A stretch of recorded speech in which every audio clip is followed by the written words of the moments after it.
welcome back to our channel 1-2-Step.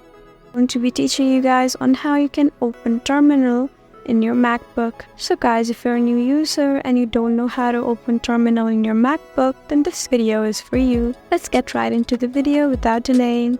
So guys, just go ahead and open your Launchpad first, which should be right in your dock. And once you do that, just go to the search button and type terminal. And now you can see this option right here that says terminal. Just open it, and guys, there you go. That's how you open terminal in your MacBook.